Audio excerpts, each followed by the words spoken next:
Hello,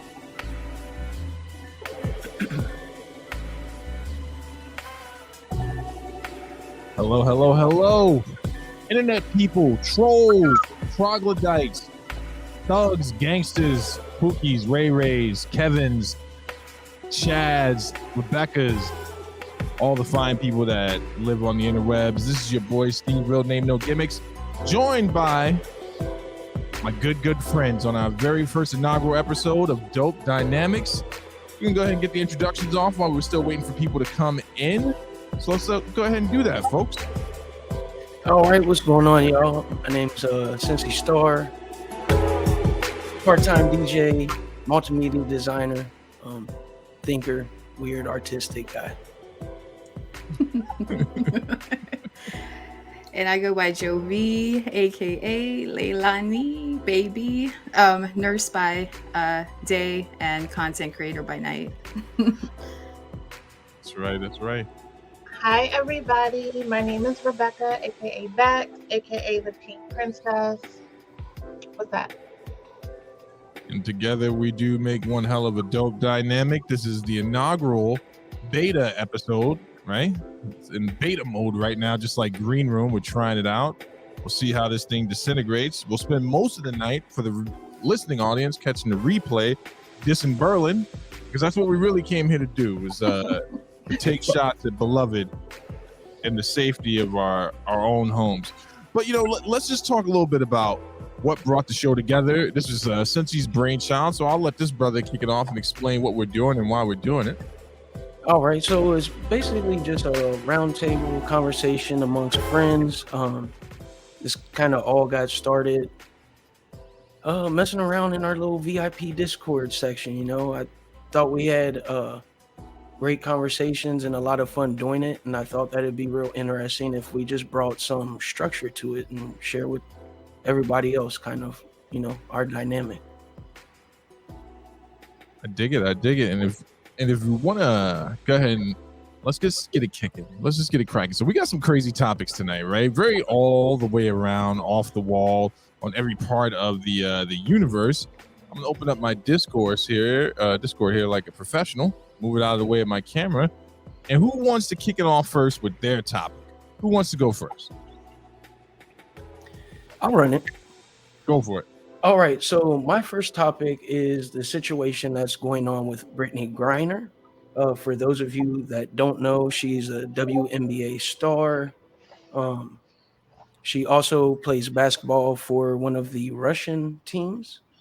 Recently, I'd say about a month ago, she was detained in Russia for accusations of smuggling drugs, in particular cannabis oil. It was found in her luggage while she was in the airport. The Russian narcotics laws are extremely strict. They've always been that way. So the issue is that she's facing 5 to 10 years if convicted. She hasn't been heard of publicly in about 3 weeks, but she has been able to make contact with her lawyer.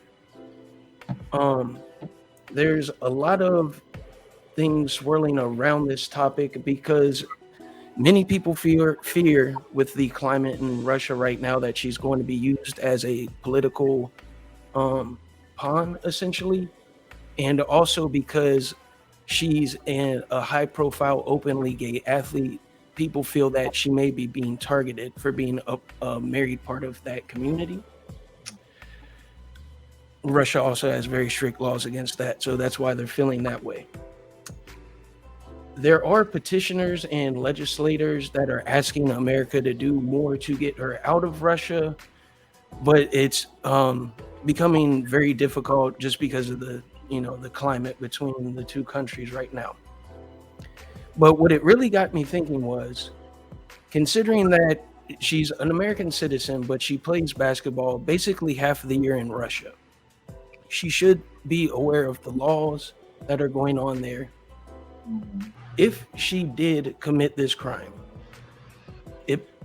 I want to ask, outside of making sure that her and other American citizens abroad are somewhat safe, is it the responsibility of America to essentially circumvent other countries' governments just because their judicial systems and laws are not the same as ours, as well as if she wasn't a high-profile athlete, would this even have made the news? You know what? I've been following this case, right? Prior to you sending it to me, because it wasn't catching that much traction on the interwebs. I'm gonna first say I feel for her family, right? I feel for her partner. I feel for everyone involved. This is not something I would wish on anyone, but I'm old enough to remember a similar situation to this. Maybe y'all will remember that young Anglo-Saxon child that went over to the Middle East and spray painted on a wall, and then got arrested and was about to get his little ass caned, right? And everyone from the state level to the federal level was doing their best to get this young boy out. So I want to point out the obvious hypocrisy that, you know, where are the pickets, where are the rallies? Is it the government's job to do this? Well, we have embassies for that. Right now, our communication with Russia, like since he said, isn't that great. But I will say this. When are Americans going to learn that you just cannot be going to other places and then scream and help me when you do something to break their law? Now, if you're wrongfully grabbed up and they're just like, American, you paid today, and it's like they grab you like that, we should be out there like, man, get him out of there. She's been detained wrong. Jovi's been grabbed up. They got Bex locked up in the back. They did nothing. If it was me, they damn well, they were like, we know he did something. We just can't figure it out what it is. My heart breaks that she's in this situation, but to answer your question, no. Other than your normal embassy situation, she broke the law in another country. And I felt the same way about ASAP when this happened to him, when he was over in, Switzerland or something like that. And he beat up the fan who had been following him all day. The law is the law, no matter what country you go through. Now, I could be looking at this wrong. I'm not sure. I don't see any discriminatory practices, right? Like, you did the crime. The harsh part is she's going to be another American that they make an example of. That's just my thought on it. How long was she slanging whatever she was slanging? Like, I think it was just cannabis oil, wasn't it? Like, yeah. So it was just cannabis oil. She wasn't selling anything allegedly, but like even here, you try to get on the airplane with some weed, is going to be a problem. That's what I'm saying. Like, she's been there how long, and she wasn't aware of what she could. And I mean, she's played for Russia, right? Yeah. So the rules. Like, this is not new to you. You're not new to the game. No pun, but yeah. And it clearly says when you travel outside of the U.S. to make sure you're aware of the rules and regulations outside of the U.S. So, rightfully so, you pay the consequences for your actions. That's just me. What was the plan? This is what I'm trying to figure out. Whenever someone does something, I'm the dude who's scared to go past a certain amount of ounces. Like, literally, when we're walking up to the gate, I'm like, I got these ounces of water on me. They're gonna get you, boy. You know what I'm saying? Like, what was the plan when you got there? Why don't you understand the technology? You know what I'm saying? Like, what's the plan now? I do want to speak to the one issue concerning her being a part of the LGBTQ plus community. This is just your boy Steve speaking, right? I'm not speaking on behalf of my panel members. Yes, sometimes our minority privilege will get us out of situations. That's right. I use the word minority and privilege in the same context, but that shit ain't going to help you right now. No, that's going against you. You got 2 strikes already. Do you think that's what she thought? She thought that, okay, since I'm a part of this minority, I'm good. I don't necessarily think that she thought of it, but kind of like Steve said, it gets you out of some situations. So like they try and come to the rescue of major, and she's a major member of their community, because even though, there's been certain stereotypes around women basketball players, she was still one of the first to actually come out and openly admit to it, as well as get married and own it. So she's, somewhat of a figurehead as far as athletes go in that community. I mean, I'm gonna keep it a buck with you. I don't know if she thought it was gonna get her out of this situation, but I don't think that she thought it was gonna hurt.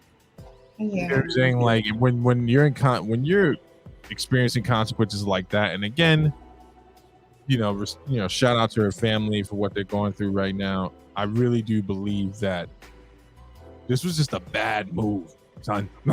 This was a bad move, and but I don't know if has the government spoken up? Has the embassy or anyone actually spoken out publicly about this? From what I gather, she actually has not spoken with the embassy yet. And so that's kind of concerning from our end. However, her lawyer in Russia has said, that she's fine. There's nothing particularly wrong with her. I believe the Black Caucus spoke to Joe Biden, and he said he was going to look into it. But I mean, that's that. Can Joe even understand what he's saying? He's just like, you got to help us. It's just he's like, I got bigger problems. 7 foot tall athlete smoking weed in Putin's backyard right now. Yo, I'm again, man. I'm gonna keep it real. This is your boy, not my panel members. I want her to get out. Give her free. That's what I want. But I ain't crying for her. I'm not picking up a rally. I'm not writing a letter. You know what I'm saying? I'm not donating any money unless they can prove to me that this was unjust in any way, shape, or form. You can come for me all you want. Y'all can send y'all little letters to the Hold Up TV Productions. We ain't even got an address, so they'll never make it. PO box. Return to sender. I'm gonna forward all that to Berlin's address and be like, yo, you deal with this for me. Yeah. My heart is not terribly breaking for her, only if there's a situation where she's being mistreated while she's incarcerated, to be honest with you. Yeah.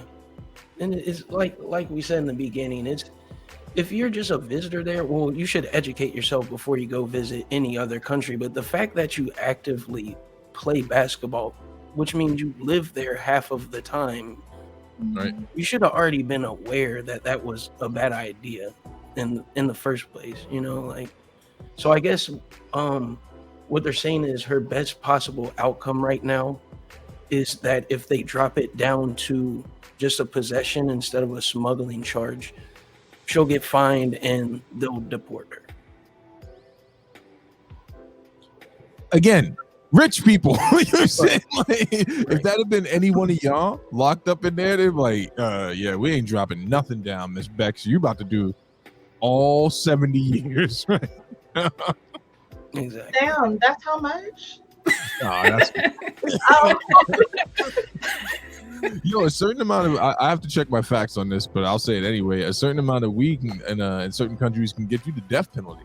Like you can do real time in certain places. I know that Guam takes that very serious, and Australia, of all places, believe it or not, has very strict traveling marijuana laws. I would assume they were the type of country like, welcome all, come on. You down under, let's get it.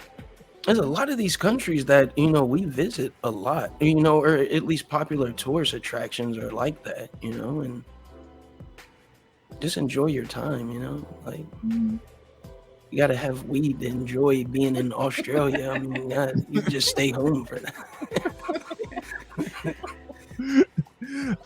Even when I did smoke weed, man, I wouldn't take weed in the car with me like to go to the Bronx.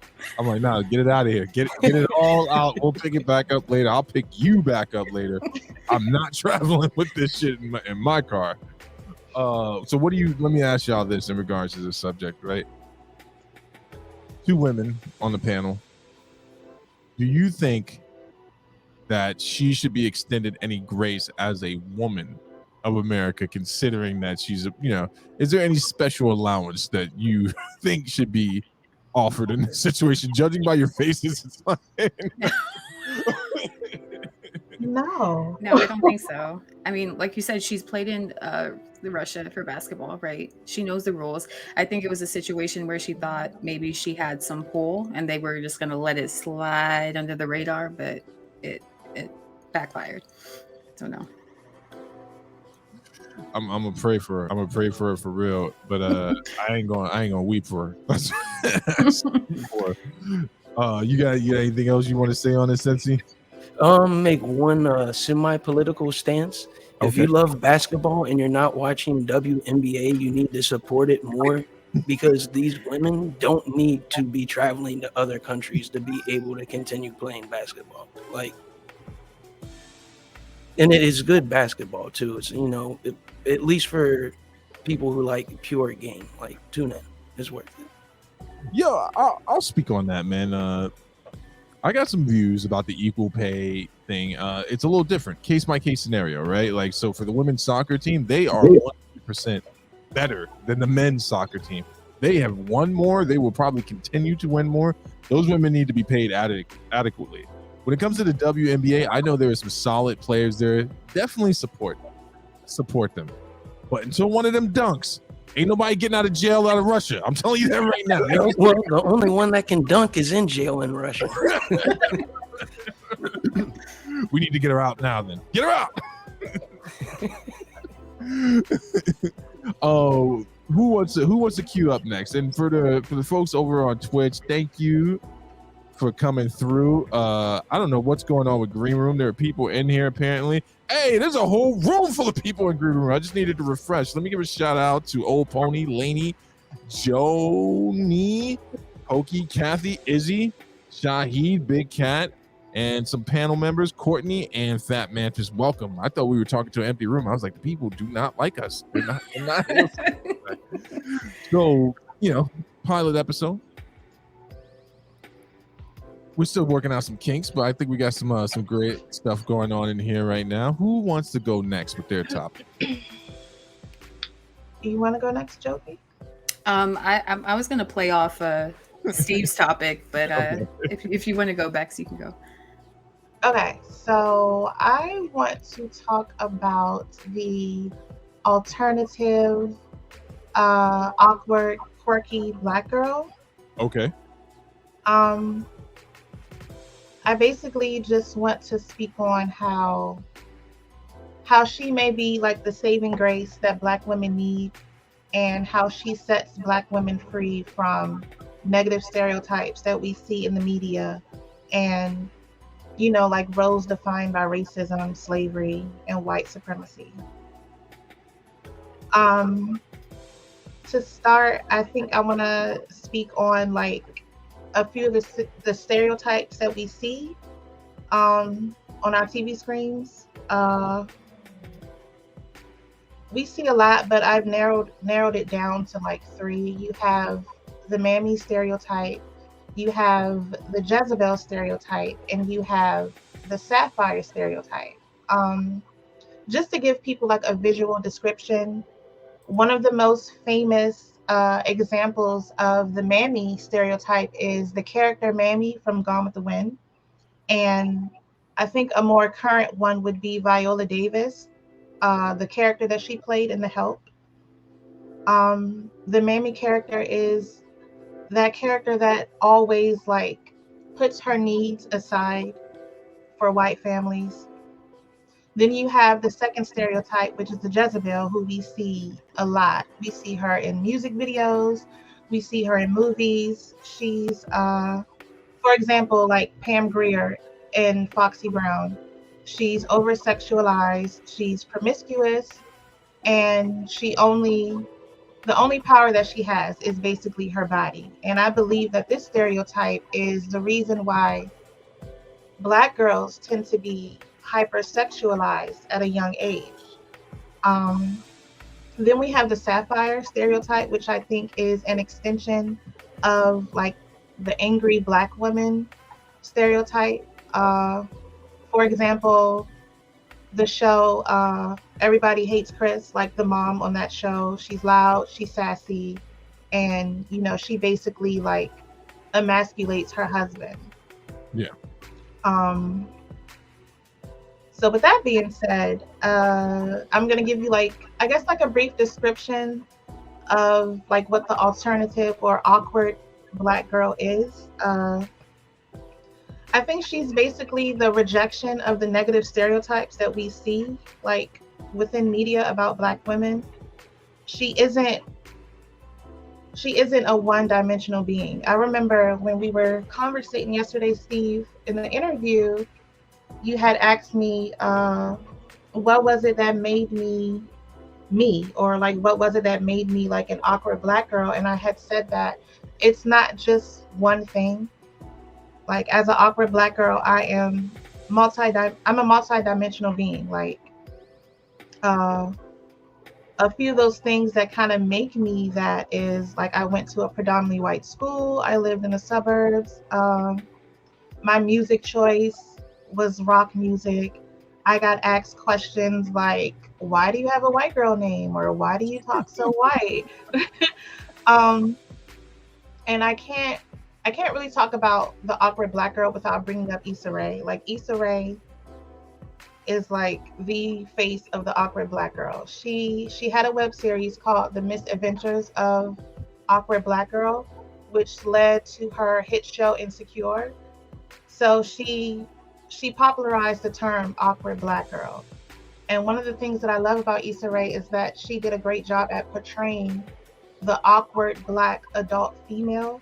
Like she wasn't a young girl. She was an adult in her 30s, still being awkward as fuck. And I like that.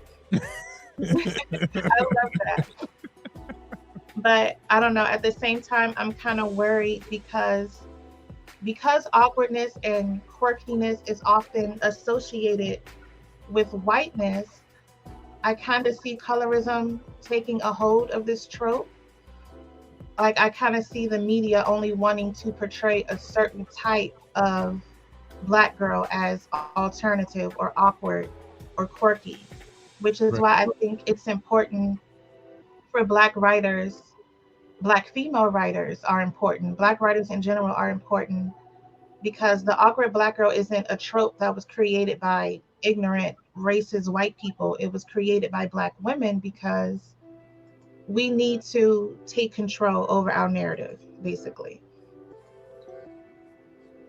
So how do you guys feel about that? Yo, let me jump real quick. First, did y'all watch these videos that Bex dropped in there? I listened to them on the way to work, right? And then I listened to them on the way back home from work. And obviously this hits a brother like me right in the spirit. Like I'm watching it and I understand these dynamics. I thought that the second one about the quirky black person was such a well put together segment, even though I think it was narrated by a white woman, which I found extremely ironic. But it's true. It's true, right? There are images that have been cast about black people, about Latinos, about Asians, where it's like we have to fit these boxes. And then you get a character that comes along who is very tied to their heritage, but also very, very American, but American in a different way. And I think sometimes we forget how odd geek culture is. And it doesn't just have to be, I'm not just talking comic books. Like we got a bunch of avid hip hop fans in here, right? Just think about when everybody goes through their backpack hip hop phase. You a geek. You know what I'm saying? You're a geek when you're listening to underground rap, and it changes the way you move. I think it is important that people see, especially for a cat like me, 40 years old. I can't tell you the type of discrimination I used to face, not from white people, but from my own people, walking around with a skateboard, you know what I'm saying, or listening to techno. And I think it's important that we continue to grow that image that there is not a certain way black people, Latin people, Asian people have to be. You know, you like what you like and you fit into that subculture. Now, the only thing I disagreed with was Steve Urkel. I love Steve Urkel and I love Stefan Urkel, but I think that guy might have set us back a few steps. You know what I'm saying? Because then anyone with intelligence, you're like, oh, you're a Steve Urkel type. And I'm like, what does that even mean, dog? What are you saying? Like, what does that mean? But in regards to like black women, you know, the different variations of images they depicted, 100% true. I do want to stick up for Pam Grier. Mm-hmm. That's all I got. I don't have a legible argument other than she is afforded privilege, and I'm gonna stick up for her. You know what I'm saying? I'm not gonna hear anything bad about Foxy Brown. Those blaxploitation movies hurt me in my soul, but it was the only media we had coming out of the cooning stage, you know, where it was like the depiction of black people had to be chuck your buck and make you dance and jump around, and boys, I like to be outside all day. And that was also a form of a minstrel show, you know, because they didn't give us a better image. But I do agree that like we need to control our image more. I agree with Kevin Samuels in that regard. You got to protect your image. You got to protect. Why is everybody making faces? Why are you making faces, Joey? you got to control your image a little bit more. We have to take ownership of it and project something better. But I'll concede now because I said Kevin Samuels and I can feel the room turning on me right now. I can't even read the chat over in Green Room, and I know someone over there is like, this motherfucker. I can see y'all take it.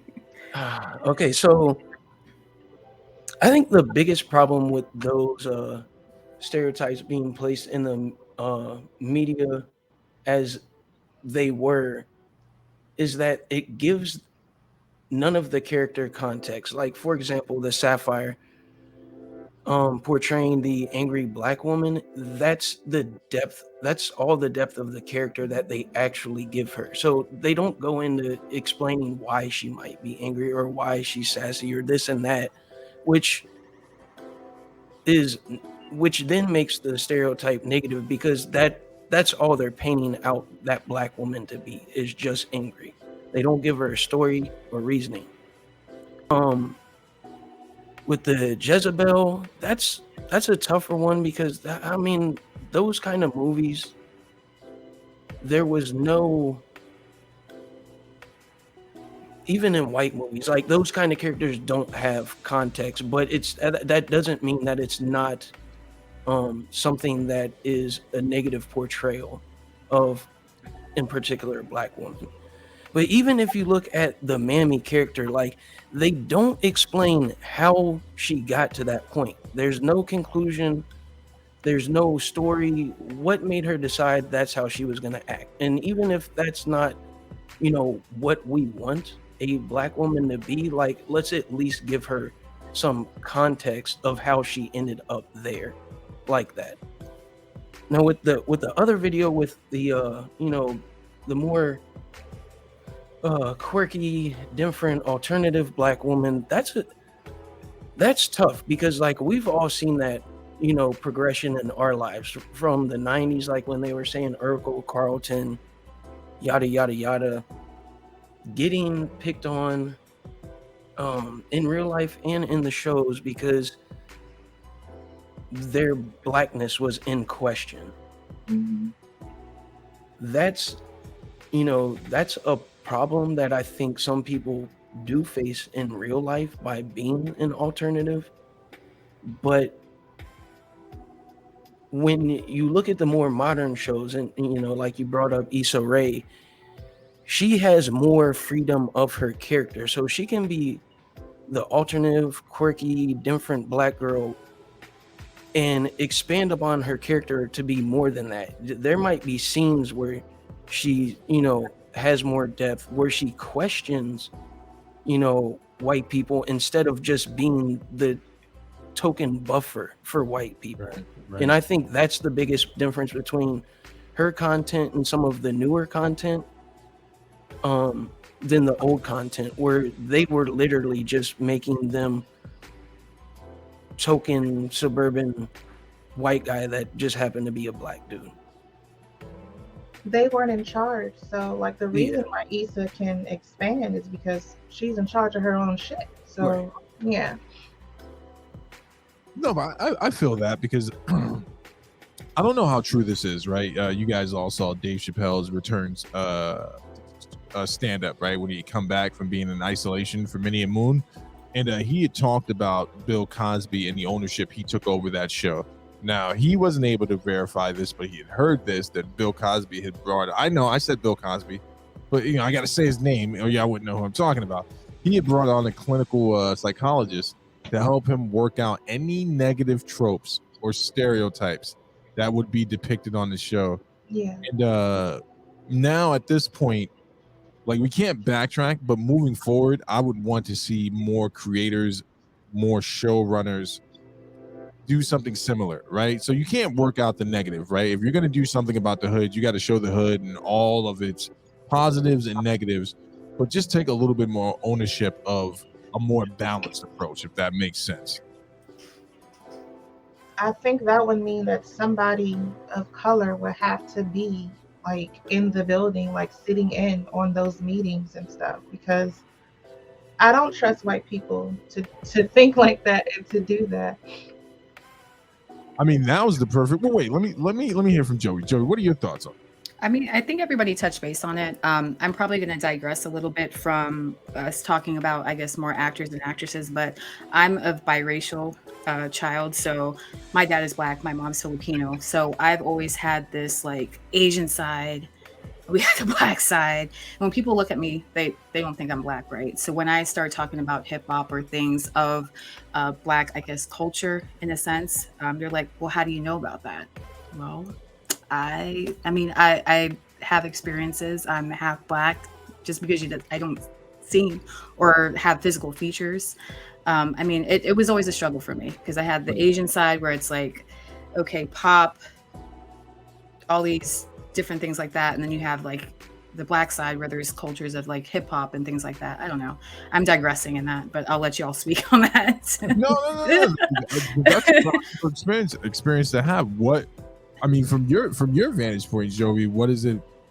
How did you maneuver through these times? I think I just kind of balanced and just kind of just did my own thing. I didn't let that kind of affect me to who the person I am today. Like, I like what I like, and it is what it is. If you can't accept it, it is what it is.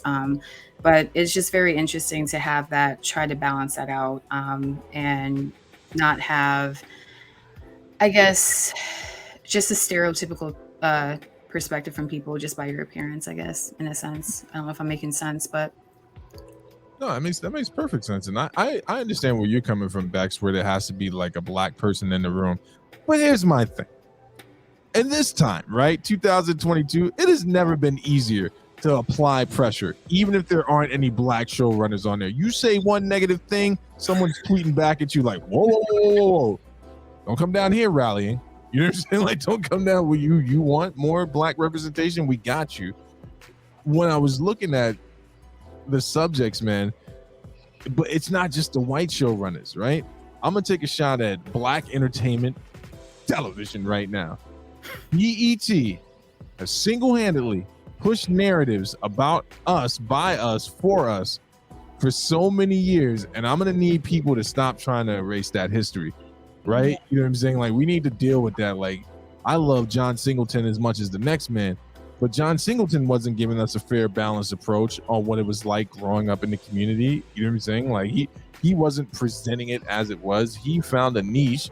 People wanted to see hood movies. There was a certain group of people who wanted to consume hood movies, right? And then that's what they gave us. So, lesson learned moving forward, let's do a better job.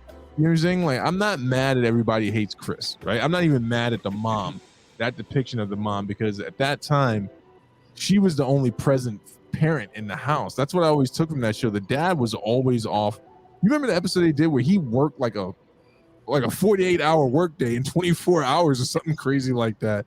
And that was just an accurate depiction. So sometimes, you know, mom just got to lay it down a little bit. And when you got goofy ass kids like that, you're probably bound to be a little bit gruffer, but that's just me. I agree, though, for a lot of us, like, that's the mom that we knew. Like, that was our mother. So yeah. I can relate to that.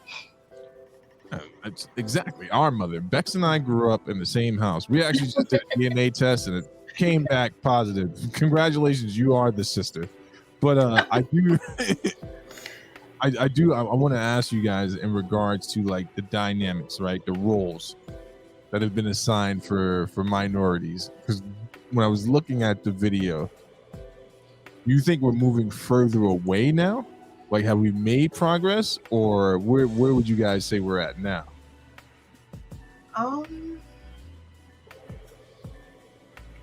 I guess we've made a little progress. Personally, I'm tired of the whole like Black trauma narrative or whatever. Like, I do not want to see any more shows or any more movies about unhappy ass Black people. Like, yeah, I think that's always the backstory of majority of like movies and shows, I feel. I'm over it. And I also want to see more. Like I did a talk on Spoon about this, about like when was the last like coming of age like Black show? Like Right. I don't remember. I think the last one I do remember was Everybody Hates Chris. And as far as the movies, I can't even remember the last time there was one. Like I think of like ATL and things like that, but how many years ago was that? Yeah. I got one for you that everyone here vibe with. Y'all remember that movie Inkwell? Yeah. That is a movie that does not get as much respect as it deserves, because it really does address a lot of dynamics in an hour and a half. You got the conservative Black guy who's made it, you know what I'm saying? He's doing well in life, and his political views have changed, and they align with him being someone that's a little bit more well off. You got the militant father dealing with the fact that the revolution was not only not televised, it just straight up didn't happen, right? And then you got his wife who's trying to normalize that, and then the young son being balanced out for the entire summer. And I related to that kid in that movie so much, because this is probably one of the greatest stories ever told. And you know what really stood out about it was more about what he was going through, adjusting through a summer of dealing with loss and love and awkwardness. And I was just like, man, I'm a fucking loser. This kid is amazing. My life sucks. I wish I had a rich conservative uncle that I can go visit in the summertime. What do you think, Sensi? I kind of want to go back to Bex's original, question. Is this alternative Black woman, Black man, depending on how you look at it, the essential breaker of chains? And I think progress-wise, in Black expressionism, we've made a lot of progress. But as far as that being depicted still as a whole in the multimedia, like Beck said, I think it's very, very little, if any. I mean, we got a handful of people, Issa Rae and a few others, even like the show or the video we watched, they named about 4 or 5 people that actually fit into this category, excuse me, that are breaking the mold. That doesn't take away from the fact that the majority of TV that we see with, Black men and women on it is the BET and VH1 reality bullshit that just, that's what's still popular. So it's still a very niche genre as far as mass marketed content. But for Black creators, I feel like they do feel like they have more freedoms now. Agreed, but here's the thing, man, and that we're on here like we're using new media, as Charlemagne the God says right now. I think that the Issa Rae way is the best way, in my opinion, and I think more people should lean in. And this is why I'm always pushing y'all, right? More people should lean into the new media format of getting their faces out there and getting their brand out there, because no one's going to be a better representation than people who are coming out of that, right? No one's going to understand how to project, the comfort level and the image of a biracial person than Jovi getting out there and being like, yo, let me speak and talk about it. No one's going to be able to project it the way Bex is going to be able to project it. And I think the more that we see people do things on new media, the more it changes that narrative. Also, it shortens up the pockets of the people who control the current media, right? They're scrambling, trying to figure out why people are listening to Joe Rogan more or listening to the Breakfast Club, which, if you don't know, they do really well as a podcast format on YouTube. I don't listen to the radio. I forgot it worked. My effing came on the other day and I was like, what the hell is that? What is that? Like, the more we invest in this, the more we can control it. I wish YouTube would go back to their YouTube originals. And I want to see more minorities pushing their content towards YouTube and Twitch and getting out there and doing it the guerrilla style. Right. No, you're absolutely right, because to continue on with the example of Issa Rae, she really had to build up that following on her own with that YouTube show before being able to get creative control at HBO. Because imagine that she didn't have the following she had. And she went to HBO and pitched the show to them, and they bought into it. But when they buy into it that way, that's when you start seeing their little hands. Like, we're going to need you to do this here and portray this person like that. By building your own following, your own viewership, she was able to walk in the door like, nope, staying true to what we do. If you want to make money with me by making the show with us, that's cool. But we're going to stick to what I want to do in my vision, not your vision. It's very true. It's very true. Kathy brought up a movie I haven't seen yet, but have you guys seen Moonlight? Have y'all checked out that movie? Yes. I have not seen it yet. I haven't seen it, but it made the rounds around the Independent Film Festival and absolutely killed it. Representation for the LGBTQ community. I'll say this about the depiction of Black women. This is something I wanted to make sure I lean into. I don't know if you know this, but my mother's a Black woman, and I feel like I have the right to speak on this a little bit. My mom has never, ever put any stock in what's on TV, and she's always done it in a way where she just normalizes. She's like, I don't know nobody act like that. I'm like, but Mom, what about Uncle what's his face? She's like, I don't even talk to him. Like, she's like, there's a bubble of reality she created around us. She was like, what you're watching is people behave a certain way, not because they're being told to, because they're choosing to behave this way. And I know that's not the way everyone grew up, but I got to make sure for my kids, at the very least, I'm gonna be like, listen, you don't live in South Central. Right? You have no connection to what you see on the TV or in the rap videos. Do not go seek it out. That is not an accurate representation of our people. That's a subculture. It's entertainment.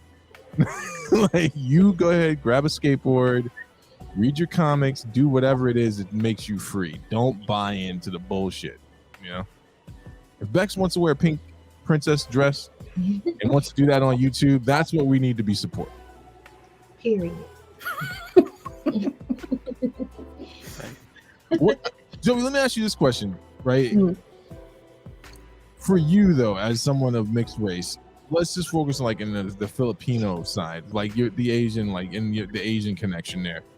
I think culturally, in the Asian culture, in most like Asian cultures, like you're set as a high standard, right? Because majority of the time you're like the first generation probably coming into the US. So they set a high standard because in our culture, we work to take care of our family. So Right. that's already a standard for us. So if you're not going to be a doctor or lawyer, what are you going to be, right? And I think that's what puts the stereotype of Asians like, oh, you're going to be a doctor or a lawyer. You see that on the screen, like, and if they wanted to shy away from that, be an artist, dance or do music, it's like, what money are you going to bring making music? You know what I mean? So it's a lot of that. So there's definitely a set of standards that they push, and it's almost like a pressure in a way. But for them, they feel it's a good pressure, but not knowing that they're kind of breaking you down in the process because you're trying to find yourself in that process. So yeah. Did Mama Jovi ever like come at you with the like, I don't know, podcasting? Yeah, she's like, what are you, she told me today, she's like, what are you doing again? I'm like, I'm talking to friends on a show. She's like, what kind of show? I'm like, just talking about things. She's like, what kind of things? We're just talking about things. She's like, so are you making money off these things? It doesn't matter. Maybe later along the line. You gotta do it for free for a little. Right. Bex, let me ask you a question in regards to the Jezebel. Now, I just want to open this up a little bit. I want everyone to jump in. That seems to be a depiction that is still not going away, right? It's not gonna go anywhere. I don't think it's gonna go anywhere. Like, I really do think that it's here to stay. And I don't know, I guess I'm low-key fine with that. Like, I mean, I'm not fine with it, but like I was talking about earlier, like there needs to be some type of balance. There's no balance. That's all we see. We need to see something else. What is the opposite of a Jezebel? I guess like what Yeah, I like guess the who description. like what would be the balanced approach? Because I'm trying to look in historical media like in my brain right now, and I'm like, Family Matters. Who was the Jezebel on that show? And I guess it was the friend, right? Laura's friend. Wasn't she Yeah. like she was like promiscuous? There were no promiscuous girls on the Cosby Show though. Like they didn't like everyone, they didn't start getting sexually active into the different world with his type of stuff, I don't think. Well, I guess, for example, using the Family Matters, the opposite of the Jezebel would have been Laura. She was like the girl next door type. Yeah. I was in love with her. Who was it? Freaking, I'll tell you who. I hate Laura, man, for what she did to Steve, man. Made that man jump in a radioactive biochamber to change who he is to become more suitable for her. And then when he changed back, she found a way to change him against his will. Y'all thought I forgot about that, but then she like went to the chamber one time and changed it back into Steve. I was like, that's not right. Bex, you want to say anything else? On it? Yeah. First of all, I'm gonna say something to my chat. I love my co-hosts. These are the coolest people on earth, man. But it's so strange to see them like a little tense right now. I'm glad we're recording this first episode. When we're millionaires, I'm like, hey, y'all remember that first episode? Just a little tense. Just a little bit, tiny bit. We'll take a shot. Just act like you're in Request Box Live right now. I don't know if that go well. We were talking about image, Steve. That's not the image. Let me build your brand for you. Like, I'll take care of you. Don't worry, we'll scrub the internet. Hey, you want to give us any closing on it, Bex? You want to put a stamp on it? I say what I say. Oh, goddamn. Period. All right. Disclaimer: if you are listening to this with a small child around or someone that's easily agitated, this is the time to turn the volume up. Because this segment is just, we're rolling right now. OnlyFans. So I picked a topic here that I figured would be insightful, growth building, and I wanted to see what y'all thought. So I've sent Bex this before. Melanie King is a content creator on YouTube. She's more of a reactionary person, as you can see from the video. She'll go on panels and stuff, but her strength is making those weird faces she makes as she's watching a video with people saying strange things. And so she's watching a video of a young girl giving her account of how OnlyFans ruined her life. The reason I picked this one in particular, because it was still not, I won't say lighthearted. I knew it would be easier for people to watch this as opposed to the other stuff I've watched on OnlyFans. First, let me ask you guys, what did you think about the young lady's testimony? I don't know. For me, it was more of like a woe is me. I think when you basically, she's transitioning from Instagram to OnlyFans, correct? Right. We all know what OnlyFans is, correct? So for you to sit there and say it ruined my life, I think she kind of knew what she was signing up for. This is 2022, internet, social media. So this whole platform that we're doing right now could, I don't know, maybe years along the line, come back and haunt some of us or something. You know what I mean? So I just feel like you know what you're getting yourself into. So it's just, why are we sitting there playing like we didn't know what we were getting into? I don't know. That's just me. It's a good point. What do you think, Bex? I think that what did she think this was going to be? You thought you were going to post some slight little risque pictures on Instagram or whatever, and then come over to OnlyFans and do the same thing and not expect for people to be like, okay, what else? Like, what else? Right. Yeah. She was like, well, I posted on Instagram and I thought I was going to get away with the same Instagram stuff that was free, but I'm going to post it here. But I'm, all these people are unsubscribing from me. I don't understand. Like, come on. Like, I don't know how old she is, but I can tell she's young and dumb, and she got addicted to like the likes and I guess like whatever fast money she was making. But I mean, you should have done your research. Like she admitted herself, like you are a brand, you are a business. You're supposed to market yourself how you would market your business. And I guess she didn't think it through. And I mean, she learned her lesson. She fine. That's on her. Poor planning. What do you think? What did you think watching it, Cincy? Well, first I had to watch it twice because the first run through my OCD was going off because she only had 2 of her fingernails done. And that was messing my head up. I kept looking like, bro, you might as well just pluck the other 2 off. Like, but honestly, I didn't look at it that in the same light that I believe Bex and Jovi did. Like, this is how young people learn now. So as dumb as it seems to us, that video was probably actually useful to someone else that may or may not look up to her. Right. And that's a generational thing, you know? Like, I think all of us here pretty much under the understanding that like you knew what OnlyFans was, but at the same time, no, you guys are kind of dumb now. So, you know, take her experience and learn from it. So I commend her for sharing that. And I think Melanie did at least a respectful job of the way she reacted to it. You know, that was my initial reaction from it. Well, what was your secondary reaction? After I watched the whole video, I felt her because here's what I was trying to do. I was trying to disassociate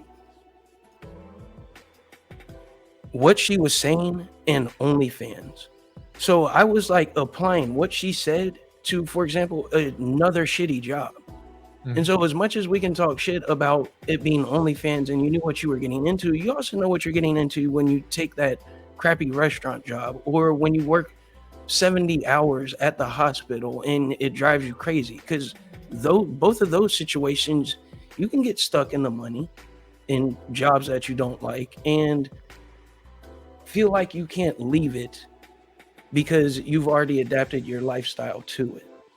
So from that perspective, I mean, I thought it was decent. I appreciated her for sharing. And I mean, it wasn't for me, but, you know, somebody's going to watch that video and hopefully not do the same thing she did. Here's my thought. Ain't nobody going to watch that video and change a goddamn thing they're doing, right? Because here's the problem. And I want to believe that people are going to change. First of all, Melanie makes the funniest faces when she's watching people. It's like the strange, she's like, like she can't contain it in her. When I was listening to the young lady talk, my heart did break for her a little bit because only of the naive, like how naive she was walking into the situation. But I don't have an issue with her, right? A lot of people think I want to like women blame or women shame. You want to go chase the bag, you want to get money, you go on OnlyFans, you're an adult, you're allowed to do that. Go get that money. But don't walk into a situation like that and expect it not to progress, right? The very site is built on appetite. You know what I'm saying? And it's like, you shouldn't be harassed. That's not what I'm saying. You shouldn't be threatened or anything like that. But we're talking about a site where only you and your fans are enjoying your content. And what type of fan is going to OnlyFans? You know, and it's just like how progressive of the nature. That's my beef with it. You know what I'm saying? Like, if you told me OnlyFans had like a mentorship program to help some of these young people understand, like, hey, I don't know if you know this, that foot pic you posted on the internet, that is now a part of the internet's DNA. Guess what's not going away no matter how much you pay to have it scrubbed? Your foot. Those nudes that you thought that quick money came off of, that ain't going away. Oh, shit. And when you try to go, get that job that you're using this money for, I was watching a video the other day. I almost threw my chair at my computer. This young lady was like, I am on my way to become a lawyer at one of the most prestigious law schools, and then I'll probably get into the firm I want to go to. And I was like, Ma, you don't know what you're doing. Law firms do background checks, and now they do social media checks. So you know what they're going to find when they examine your resume? Your foot pics. They're going to find all that stuff, and it's going to be like, Who is that? Who's that on? Who's responsible for this? Who's watching the children on the internet? Not Fat Mantis, right? Not Jovi, not Cynthia, not Bex. And we're letting people march off to their doom. And then now I'm watching the video feeling bad for her. Well, I shouldn't feel bad for her. I mean, or should I? I don't know. You tell me. I don't feel bad for You it. should feel bad for her. You live and you learn. Fuck it. I don't know if I can say that on there. You can say it. You can say it. Y'all can say whatever you want. I'll just bleep it out later. And I think Nobody that, hears. no, I was thinking just that's to play on my topic about like I guess my topic was on pretty privilege, right? Like Yeah. basically works on like the principle of people who are deemed to be like more attractive just because they're pretty. So like I guess my question to you all is, do you think there's such thing as pretty privilege? And what are the examples? Absolutely. Every time I pull up to McDonald's, I get pushed to the back of the line. They're like, "Get your ugly ass to the back." Go ahead, Bex. I think it's real. There is a such thing as pretty privilege. Men in general are visual creatures. They like pretty things. That's understandable. And I also am aware that some people feel like men they can have pretty privilege as well. But I don't know, different people are attracted to different things. And like I said, I'm not saying that it doesn't exist, but to be honest, I don't think people realize how far like confidence can take you. I don't know. I feel like maybe a lot of the people who feel like they have pretty privilege, maybe they really aren't that pretty. Maybe they're just Right. like confident. Because confidence will take you places. Like if you don't like something about yourself, go do your shadow work, fix that, and you will see like the change. Like you will see how different people treat you. Like I think half some people aren't even pretty for real. They just confident. I'm gonna let 50 say something because I'm about to go off on this video in a second.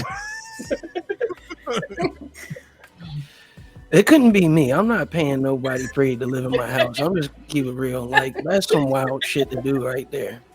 I can understand it from the club perspective, like they were saying, like, I'm paying to have these pretty women in my club. Furniture. Business. That makes a whole lot of freaking sense. But no, I'm not. No, because I feel just as pretty as you. Why don't you pay me to stay at your house? Damn it! Like, no. It's real. Don't get me wrong. It's real and it exists because men and even women sometimes, like Beck said, are visual creatures. So it exists. And the first woman in that video knew it, was confident in it, and took advantage of it. Good for her. That's a come up.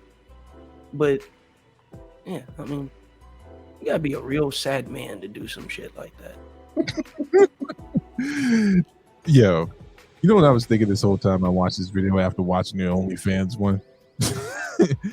It's it's ABBA and Preach. Shout out to ABBA and Preach. ABBA, Preach. If y'all watching, please come on the show. We would love to get paid. I mean, get sponsored. I mean, room by you brothers. I'm looking at the situation, right?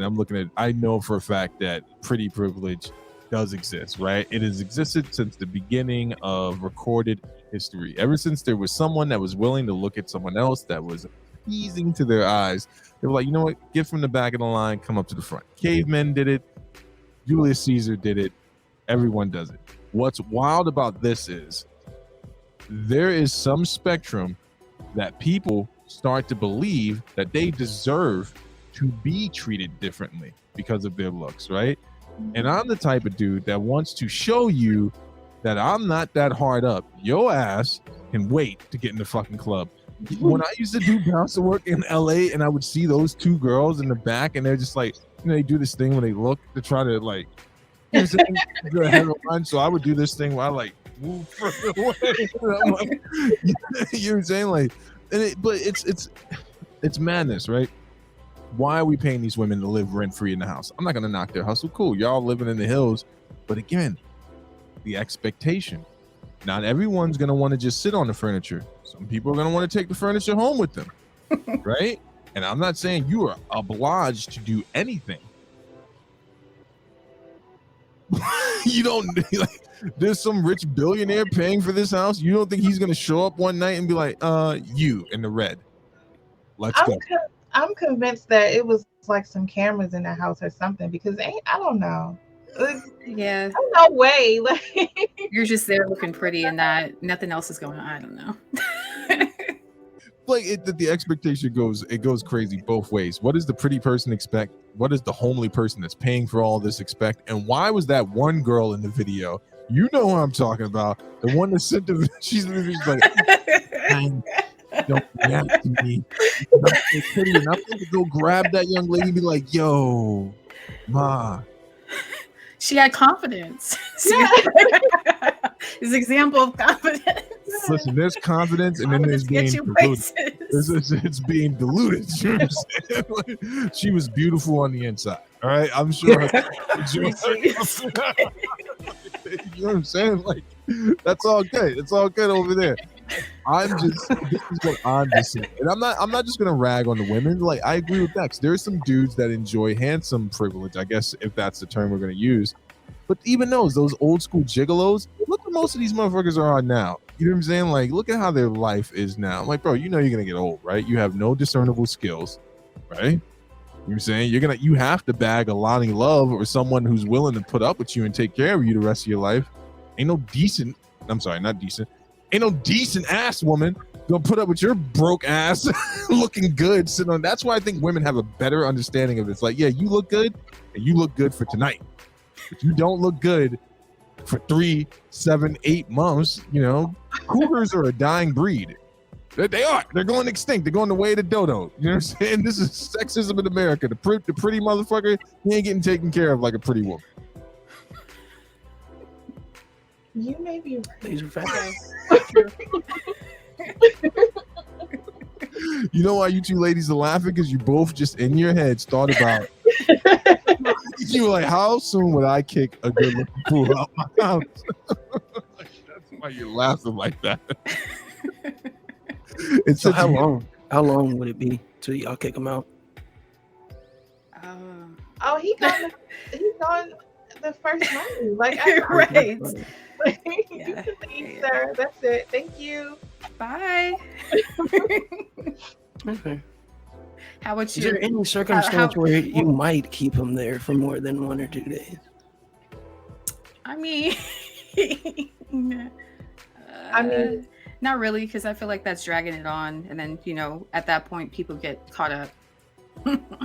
I guess it depends on his performance. Cincy, is it mediocre? Is he giving all, or is he getting half? Half the dick, or like, I don't know. No, I mean, if he's homeless, I'm sure he's giving the whole thing. He's like, I got one shot to get breakfast in the morning. I gotta make this work. Oh my God.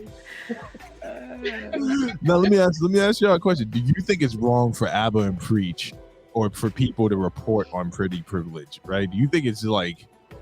Do you think it's just trolling to be out here covering these topics ad nauseum? I don't think so. No. We gotta expose them. That's what you're saying, Jovi? Yeah, pretty much. Yeah, no. Yeah, it was just entertainment for me. Yeah. So I asked the guys.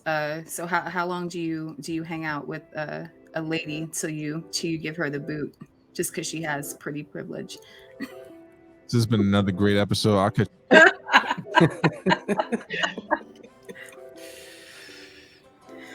I guess we can ask Cincy. Yeah, I mean, I think I stated mine like from the get go. Like I'm just not going for that, anyways. Like out of all the women in that video, it was only like 3 of them. I would have picked the middle one and be like, you know what, you're actually pretty cool. Like you could stay here for a day or 2. The pretty women though, like, I'm with you guys. Like, shit, toss them out at the end of the night. Shit, don't bring a toothbrush. Yo, past tense. Steve. Yo, past tense. You know, before I found new life, right? You know what I'm saying? And then I became a civilized man. It really depended on her. You know what I'm saying? There was a better chance of me keeping an interesting woman around than there was a pretty one. Like, I felt the same way. This for entertainment, right? I'm about to say right now, this is for entertainment. I felt the same way about the ultra hot girl that I did about the girl maybe who wasn't a 10. And I was like, this was a mistake. I'm like, you got to go. Like, I'm sorry. You get your stuff. No, you can't stay here. No, we're not going to meet up again. No, I'm not paying for nothing. I'm not paying your rent. I'm not sending you a red damn cent. You better figure that shit out on your own. You got to the club with bus money, you're going to get home with bus money. Oh, my. Okay. I mean, I might at least get Borrow your a cab home. Right. What is it? What's that? Buy a cab. I mean, I think Someone paid for my cab home. And you paying for your cab, I'm paying for my cab. We're getting out of here. Don't leave me hanging, Cincy. I mean, if it gets them out quicker, I'm gonna buy the Uber. See, I respect his honesty. Why don't you respect my honesty? What's wrong with my honesty? Your honesty is trash. You could at least bought a damn. I've bought in a cab or two, you know, and I also had a spare bike where I was like, listen, all you got to do is follow the path back from whence you came, from the streets you arose, and from the streets I send thy back to. No, I'm just joking. In all honesty, man, I've definitely been an idiot in my life, in my past life, and I've definitely let a few hanger-ons chill out longer than they should have because of the way they look. You know what I'm saying? I would let that really get to me, but I learned a vital lesson, which was it's not her fault that I simped over her. So let me just not, let me not make that mistake again. And it only took one to ruin it. You know what I'm saying? It was in the 7th grade. I bought her French fries every day after school because she was so cute, right? Every day, $1 Chinese restaurant right down the block from the school. And I heard her tell her friends, like, I just hang out with him because he buys me fries. That's a real story. And ever since then, I was like, nope, I'm not mad at him. I'm just like, that woman got all the money that y'all could have got. $7.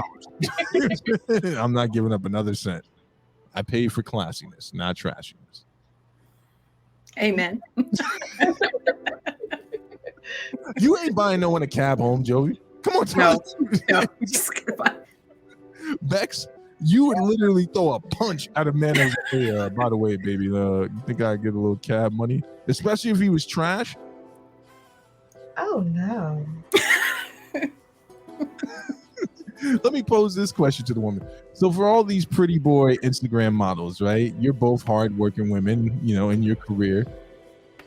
Are you taking this man out, whining and dining him for 3 weeks straight, and then putting him up?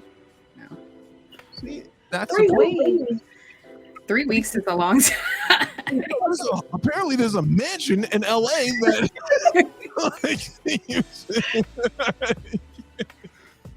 No. I ain't doing a damn thing. Cincy, let me ask you a question. You paying for it? And I know we're going in circles now, but just think about the concept of that for a second. You bring nothing else to my life besides how you look. Now, does that say more about our financial situation, this group here? Like, if you were rich, would you consider it then? Nah, even if I was worth 10 billion, I'm still gonna be frugal. So no. Not for 1 second. Especially if I'm like famous or well known. Like at this point, I'm bringing everything to the table. I don't see why I'm paying for this. Like it should be a luxury for you to be on my arm at that point. Like that's just weird to me. Maybe if it's like a 67-year-old man that can't get it up, he's got to have the lady around just for like looks or something. Like I can feel you, bro. I can feel you. But what self-respecting man is, and I'm talking about man, not like a young boy, but like, you know, a man is gonna do that for what? You know, she brings nothing, and if she's just out here trying to stay at your mansion because she's pretty, she probably has nothing inside of her head. So it's like, tell her to go get a job. Like, you know, what job are you gonna get? Take your ass to Job Corps. Make something of yourself.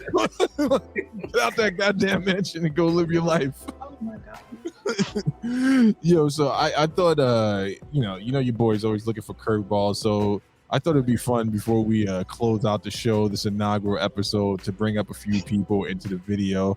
Lord, this might be the worst mistake I've made, just to interact with us and see see what they thought about it. So we got our first caller. We're gonna add Gen Y. I'm so bad with names, but I apologize, and we're bringing them up. You're in the dope dynamic. Speak to us.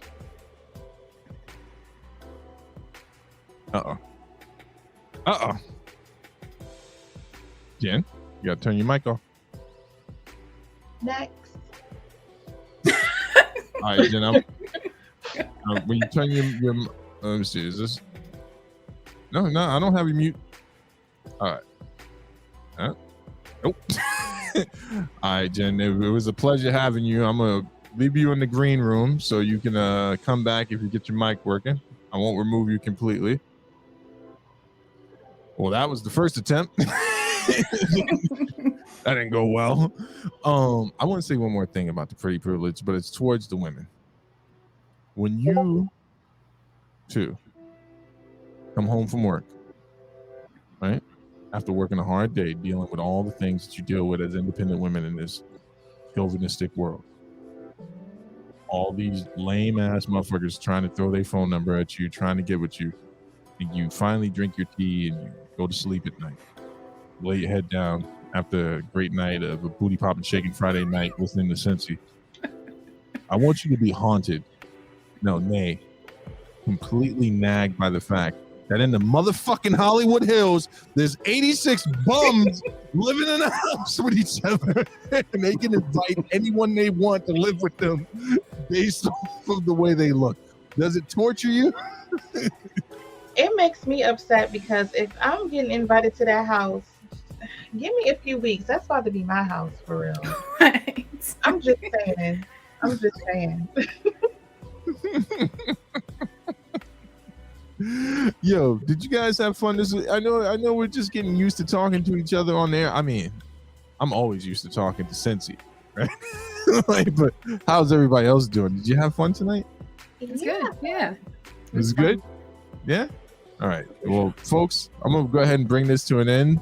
We're going to scream at each other in the back and all that stuff. Everyone that came out tonight, shout out to you for all the people over on Twitch. Green Room, I appreciate you. Let's go ahead and cap this off so everyone can get to bed. Peace.